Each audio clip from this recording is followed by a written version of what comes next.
তোমরা সকলেই ভালো আছো। ইতিমধ্যেই FFWS 2025 এর 3 দিন শেষ হয়ে গিয়েছে। আর এই 3 দিন পর আমরা দেখতে পাচ্ছি প্রত্যেকটি টিমই কিন্তু 12টি করে ম্যাচ ইতিমধ্যেই খেলে ফেলেছে। যেহেতু প্রত্যেকটা টিম 24টা করে ম্যাচ খেলবে, অর্থাৎ প্রত্যেকটা টিমেরই কিন্তু আর 12টা করে ম্যাচ রয়েছে। তো যাই হোক, তৃতীয় দিন শেষে আমরা ওভারঅল পয়েন্টস টেবিলে দেখতে পাই রেড হক্স রয়েছে 15 নম্বরে এবং রেড ক্লিপ রয়েছে 17 নম্বরে। আজকের ভিডিও দেখলে তোমরা জানতে পারবে রেড হক্স এবং রেড ক্লিপের আর কত পয়েন্ট লাগতে পারে ফাইনালে কোয়ালিফাই করার ক্ষেত্রে। এছাড়াও বের করে আনার চেষ্টা করব আদৌ কি রেড হক্স এবং রেড ক্লিপের ফাইনালে কোয়ালিফাই করা সম্ভব কিনা। চলো বেশি দেরি না করে আজকের ভিডিওটি শুরু করা যাক। তো চলো, যেহেতু আমাদের টিমদের অবস্থান মোটামুটি একদম টেবিলের তলানিতে রয়েছে, সেক্ষেত্রে আপাতত আমরা টপ 12 এর উপরের দিকে চিন্তা করবো না। আমরা শুধুমাত্র চিন্তা করতেছি যে অন্তত পক্ষে 12 নাম্বার হতে গেলেও কত পয়েন্ট লাগতে পারে। তো দেখো, আমি আমার এখন পর্যন্ত অনেক ভিডিওতে আমি এই কথাটা বলছি, বা পূর্ববর্তী যেসব ভিডিও বানাইছিলাম এই FFWS নিয়ে, ওইখানেও আমি অনেকবার বলছি,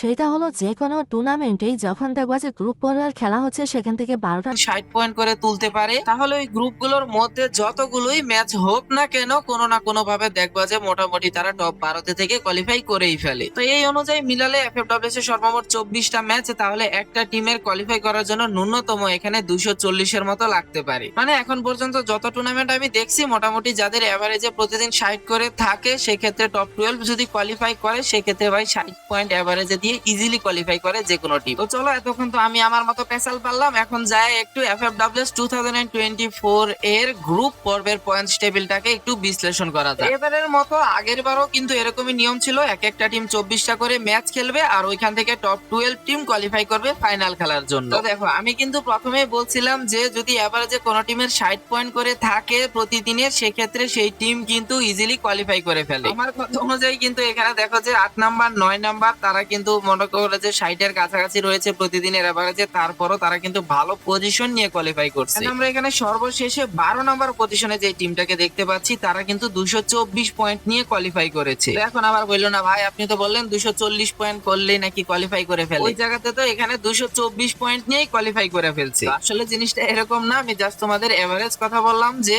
এরকম হইলে তারা কোয়ালিফাই করে ফেলে। বাট এইখানে তোমাদের মনে করো যে লাস্টের যে 12 নাম্বার পজিশনে যে টিমটা রয়েছে, তারা 224 পয়েন্ট নিয়ে কোয়ালিফাই করার মেইন কাহিনী হলো একটু 1 নাম্বার 557 পয়েন্ট নিয়ে 1 নাম্বারে আছে, এবং 2 নাম্বারে আছে টুইস্ট, তাদের পয়েন্ট 331 ভাবে পয়েন্ট কম। মানে জাস্ট এইখানে তোমরা বুলরামের পয়েন্টের সাথে অন্যান্য টিমদের পয়েন্টের তুলনা করলেই বুঝতে পারবে। এখানে কিন্তু 2 নাম্বার থেকে শুরু করে এরপর যে পয়েন্ট টেবিল গুলো গেছে, তাদের মধ্যে নিজেদের মধ্যে কিন্তু একটা সামঞ্জস্য আছে, এবং একটা টিমের সাথে আরেকটা টিমের যে পয়েন্টের গ্যাপ, ওটা কিন্তু এত বেশি না। মানে মূল কথাই হলো, এখানে মনে করো যে একটা টিম একটু বেশি ভালো খেলে ফেলেছে, এইটার জন্য অন্যান্য টিমদের পয়েন্ট টেবিলে অনেকটা ইফেক্ট পড়েছে, যার কারণে শেষ পর্যন্ত দেখা গেছে যে 12 নাম্বার টিমটা মোটামুটি কম পয়েন্ট নিয়েও কোয়ালিফাই করে গেছে। তোমাদের যে বলতেছি ভাই ব্রুটস, জাস্ট এখানে কেন বললাম, তোমরা জাস্ট বুলরামের বুইয়ার সংখ্যাটা দেখো, 24 ম্যাচের 11টা বুইয়া। যাই হোক, আগের পয়েন্ট টেবিলটা এইজন্য দেখালাম যে এখানে কততে কোয়ালিফাই করছে তারা, ওইটার একটু ধারণা তোমরা যাতে নিতে পারো। যাই হোক, এখন চলে আসো 2025 সালের পয়েন্ট টেবিলে। তো 12 ম্যাচ শেষে এখানে 12 নম্বর পজিশনে কিন্তু রয়েছে টিম সলিড, তাদের পয়েন্ট এখানে 122, মানে তারা দৈনিক এভারেজে 61 পয়েন্ট করে তুলেছে। অর্থাৎ এখানে টপ 12 টিমের মধ্যে সর্বশেষ টিমের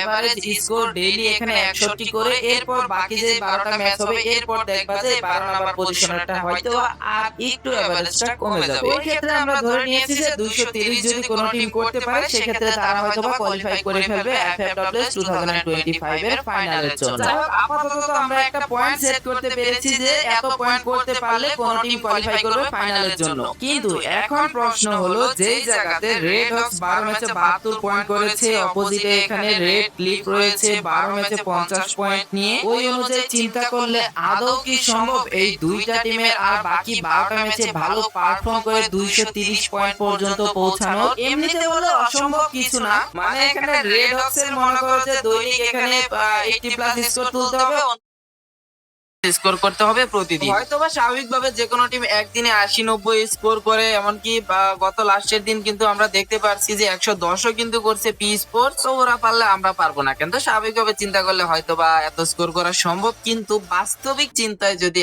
আসি, তাহলে কোনোভাবেই কিন্তু আমরা চিন্তা ভাবনায় আনতেই পারি না যে আমাদের টিমগুলো একদিনে 80 প্লাস 90 প্লাস করে স্কোর করবে। তো এই কথাটা কেন বললাম, আশা করছি ভালোভাবে বুঝতে পেরেছো। বিশেষ করে তৃতীয় দিনের একদম লাস্ট লাস্টের ম্যাচটা যে লেভেলের হার্ড লবি ছিল ওইটা দেখার পর একটু তো বোঝা যাচ্ছে যে না আসলে এই লবিতে পয়েন্ট তোলা কতটা কঠিন। তবে খেলার ধরনের ক্ষেত্রে যদি আসি সেক্ষেত্রে রেড ক্লিফ কিন্তু প্রথম দিন যেভাবে খেলেছিল দ্বিতীয় দিনও তারা সেভাবে পজিশন ধরে খেলার চেষ্টা করেছে, কিন্তু তুলনামূলকভাবে সেভাবে তারা কিল পয়েন্ট গুলো তুলতে পারে নাই। তো যেইভাবে রেড ক্লিফ পজিশন পয়েন্ট তুলছে ওই অনুযায়ী যদি কিছু কিল পয়েন্ট বের করতে পারতো তুলনামূলকভাবে আর একটু পয়েন্ট টেবিলে তারা উপরে থাকতো। তো যাই হোক, যেহেতু নতুন টিম স্বাভাবিকভাবে এত বেশি আশা করাও ঠিক না, তারা যথেষ্ট চেষ্টা করতেছে। আমরা আশা রাখবো যে বাকি ম্যাচ গুলো তারা ভালোভাবে শেষ করে তাদের পয়েন্ট টেবিলে পজিশনটা আর একটু উপরে নিয়ে যাবে। অন্যদিকে যদি রেড হক্স এর কথায় আসি সেক্ষেত্রে সবাই কিন্তু অনেক আশা নিয়ে বসেছিল এবার হয়তোবা আর এইচ কে অন্তত হলেও ফাইনাল পর্যন্ত যাবে, কেননা বাংলাদেশে যতগুলো ফ্রি ফায়ার স্পোর্টস টিম রয়েছে তাদের মধ্যে সব থেকে বেশি অভিজ্ঞতম টিম কিন্তু এই টিম রেড হক, কেননা তারা ইতিমধ্যে এফএফপিসি চ্যাম্পিয়ন হয়েছে, স্পোর্টস ওয়ার্ল্ড কাপ খেলেছে, দেন আবার এফএফডব্লিউএস বাংলাদেশ পর্বেও তারা চ্যাম্পিয়ন হয়েছে, দেন তারপর তারা এসেছে এফএফডব্লিউএস 2025 খেলতে। আর এমনিতেও দেশের লবিতে এত ভালো ডোমিনেশনের জন্য কিন্তু তাদের ফ্যান ফলোয়ার্সও অনেক বেশি। তো যাই হোক, রেড হক্স এর কিন্তু এফএফডব্লিউএস 2025 এর যাত্রাটা খুবই ভালো ছিল বলতে একদম শুরুটা বলতেছি। আর এইচকে নামলো, হেভির সাথে ড্রপ ক্ল্যাশ হলো, দেন হেভির কাছ থেকে 4-4টা কিল পেয়ে গেল শুরুতেই, কিন্তু এর কিছুক্ষণ পরই E1 স্পোর্টস সবকিছু ওলট পালট করে দেয়। হঠাৎ কোথা থেকে উড়ে এসে জুড়ে বসে তারা একদম ভালো পজিশন নিয়ে প্ল্যানিং ওয়াইজ তারা আর এইচকে কে কিন্তু একদম ফাঁদে ফালায়া ওয়াইপ আউট করে দেয়। মোটামুটি এভারেজে একটা পয়েন্ট তুলতে পারলেও এর পরবর্তীতে শুরু হয় অন্যান্য স্কোয়াডরা আর এইচকে কে টার্গেট করে খেলতে থাকে, এন্ড আর এইচকে প্রত্যেকটা ম্যাচে মোটামুটি আগের দিকে ওয়াইপ আউট হয়ে যাচ্ছিল। এন্ড দিন শেষে দেখা যায় অর্থাৎ 6 ম্যাচে আর এইচকে মাত্র 24টা পয়েন্ট করতে পেরেছিল, অর্থাৎ আমরা এভারেজ পয়েন্টের কথা বলেছিলাম যেখানে 60, অর্থাৎ একদিনের এভারেজ পয়েন্ট থেকে কিন্তু 36টা পয়েন্ট কম করেছিল। কিন্তু যাই হোক, পরবর্তী দিনে আর এইচকে যথেষ্ট চেষ্টা করেছে ঘুরে দাঁড়ানোর, তারা কিন্তু 2টা ম্যাচ প্রায় বুইয়ার কাছাকাছিও চলে গিয়েছিল, লাস্ট মোমেন্টে একটু ভুল ডিসিশনের কারণে হয়তোবা রেড হক্স এর কাছ থেকে বুইয়াগুলো ছুটে গিয়েছে। তবে যাই হোক, রেড হক্স কিন্তু ডে 3 তে সর্বোচ্চ চেষ্টা করেছে তাদের প্রথম দিনে যে ভুলগুলো হয়েছিল সেগুলো শুধরে নেওয়া, যার ফলস্বরূপ অন্য দিনের তুলনায় তারা তৃতীয় দিনে কিন্তু ভালো পারফরমেন্স করেছে। তবে রেড হক্স তৃতীয় দিনে যে পয়েন্ট গুলো পাইছে ওই পয়েন্ট অনুযায়ী কিন্তু প্রথম দিনের যে খারাপ পারফরমেন্সটা হয়েছে ওইটা রিকভার হয় না, যার কারণে টপ 12 কিন্তু এখন অনেকটাই কঠিন হয়ে গেছে। আর এখানে তোমরা যদি খেয়াল করো যে 12 নাম্বার টিম রয়েছে টিম সলিড, তারাও কিন্তু রয়েছে 122 পয়েন্ট নিয়ে। তো 12 ম্যাচ শেষে 12 নাম্বার টিমের সাথেও কিন্তু হিউজ পরিমাণে পয়েন্টস এর গ্যাপ রয়েছে, যার কারণে ফাইনালে কোয়ালিফাই করাটা কিন্তু আরো কঠিন হয়ে গিয়েছে। তবে 12 নম্বর পজিশনটা নিয়ে আরো ভালো একটা লড়াই হইতো যদি এখানে টিম সলিড তৃতীয় দিনের লাস্ট ম্যাচটা বুইয়া পর্যন্ত না যাইতে পারতো, কেননা যারা তৃতীয় দিনের খেলা দেখছো টিম সলিড কিন্তু 5 ম্যাচে তেমন একটা পারফরমেন্স করতে পারে নাই এবং আহামরি কোনো পয়েন্টও নিতে পারে নাই, কিন্তু লাস্ট ম্যাচে বুইয়া কইরা মনে করো একদম পয়েন্ট করে ফেলছে 50-এর উপরে। তারপরে একটা জিনিস কি, এই 12 নম্বর পজিশনটা নিয়েই কিন্তু খেলাটা হবে, কেননা ইভোজ ডিভাইনও কিন্তু এখনো 13 নম্বরে রয়েছে, তারা একদম সর্বোচ্চটা দিয়ে দিবে ফাইনালে কোয়ালিফাই করার জন্য।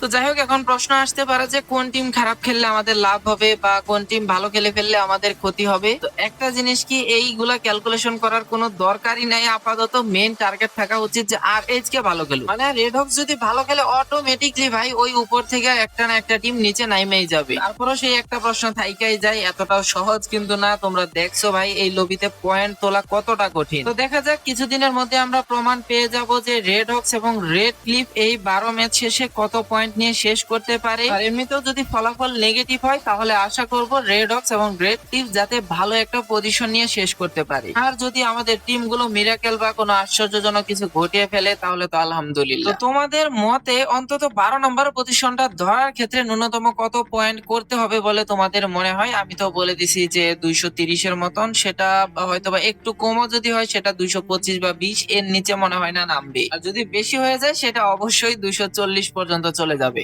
তো যাই হোক, ফলাফল পজিটিভ হোক বা নেগেটিভ হোক আমরা সর্বোচ্চ চেষ্টা করব আমাদের বাংলাদেশি টিমদের সাপোর্ট করার জন্য হেড না দিয়ে। আর আরেকটা কথা, এটা খুব স্বাভাবিক একটা ব্যাপার, কিন্তু অনেকেই অন্যের ব্যর্থতাতে হাসে, সমালোচনা করে, ছোট করে দেখে, অথচ কেউ জানে না সেই ব্যর্থতার পেছনে কতটা চেষ্টা, কতটা কষ্ট আর কতটা সংগ্রাম লুকিয়ে আছে। অন্যের ভুল বা পতনে তিরস্কার করা নয়, বরং তাকে নতুন করে উঠতে সাহস দেওয়াই একজন প্রকৃত মানুষের পরিচয়। কারণ আজ যে হেরে গেছে কাল সে জিতেও যেতে পারে, অন্যের ব্যর্থতা নিয়ে ঠাট্টা করা মানে নিজের মানসিকতাকে ছোট করা। তাই সমালোচনা নয়, সহানুভূতি দেখাও, উপহাস নয়, অনুপ্রেরণা দাও। কেউ পড়ে গেলে তাকে হাত বাড়িয়ে দাও, কারণ আগামী দিনে হয়তো তোমার সেই হাতের প্রয়োজন হতে পারে। তো কথাগুলোর বাবার্থটা অনেকটাই গভীর, অনেকে হয়তো বা বুঝতে পারছো, অনেকে হয়তো বা বুঝতে পারো নাই। তো যেখানেই বিদায় নিচ্ছি, আজকের ভিডিও সম্পর্কে তোমাদের কোনো মতামত থাকলে অবশ্যই কমেন্ট করে জানাতে পারো। ও আরেকটা কথা, আমাদের কিন্তু নিজস্ব একটা হোয়াটসঅ্যাপ গ্রুপ রয়েছে।